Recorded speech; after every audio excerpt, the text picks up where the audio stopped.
l'Europe 1 Soir Week-end. 19h, 21h, Stéphanie Demurny. Toujours en compagnie de Jules Torres et Sébastien Ligné. Ils viennent y travailler la peur au ventre, selon leurs propres mots.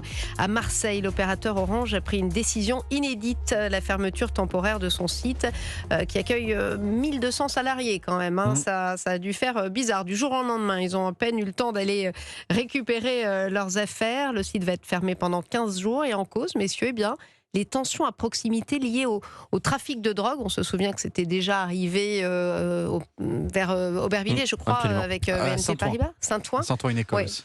Avec les points de deal. C'est quand même assez incroyable ce genre de choses. On ferme donc des entreprises parce qu'il y a du trafic de drogue et que les salariés vont au travail la boule au ventre.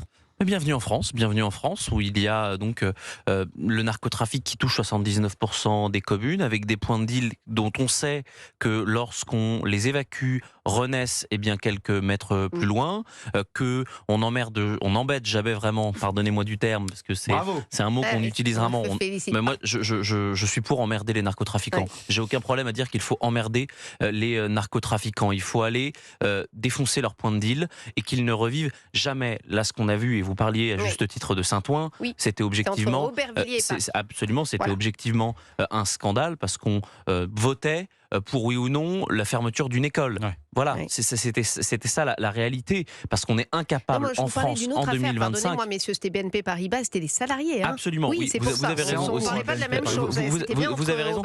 Mais donc, ça reste quand même le même sujet qui est qu'on n'arrive pas en France à fermer des points de deal. Donc moi, j'ai un petit peu du mal quand on a des ministres qui vont plastronner à Marseille, nous laisser miroiter la question de l'état d'urgence, quand on est incapable dans certaines communes, d'assurer la sécurité non seulement des habitants, des riverains, là en l'occurrence c'est Orange, il y a eu BNP Paribas, absolument, donc on n'est même pas capable d'assurer la sécurité de ceux qui veulent travailler et de ceux qui vivent à côté. Alors la préfète de police des Bouches-du-Rhône n'a pas du tout la même lecture, je vous propose de l'écouter, c'est assez intéressant.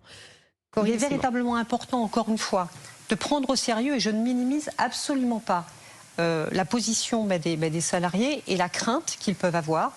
Il est important de pouvoir les écouter, mais mon rôle aussi à moi, c'est de pouvoir rassurer, c'est de pouvoir ramener de la sérénité et assurer que partout, l'État sera présent et assurera la sécurité et assurera aussi et permettra de lutter contre ce sentiment d'insécurité. On parle de sentiment d'insécurité, ça nous rappelle quelqu'un, et puis bon... Apparemment, c'était pas des tirs, c'était une trottinette à la base, le problème. Je l'ai entendu sur un autre son. Si c'est une trottinette. Non, mais oui, mais c'est-à-dire qu'elle nous annonce qu'elle ne va pas minimiser les faits, mais elle minimise un petit peu les faits quand même. C'est-à-dire qu'elle minimise une situation, un constat français qui est aujourd'hui dans ce pays, que les délinquants, en tout cas, c'est un constat d'échec. Non, mais ce n'est plus aux délinquants de s'adapter à la République, mais à la République de s'adapter aux délinquants dans ce pays. C'est-à-dire qu'aujourd'hui, vous avez des quartiers à Marseille, mais pas simplement à Marseille, où le pouvoir a changé de visage. Où le symbole de l'autorité, ce n'est plus l'écharpe tricolore du maire, mais la cagoule du narcotrafiquant, où la main qui tient le pistolet n'est plus celle du policier, mais celle du dealer, où finalement des quartiers où une autre loi s'applique, où d'autres mœurs s'appliquent, où toute la vie quotidienne tourne autour du trafic, où la seule entreprise acceptée, c'est celle du narcotrafic, qui rapporte quand même plus de 7 milliards d'euros de chiffre d'affaires chaque année en France.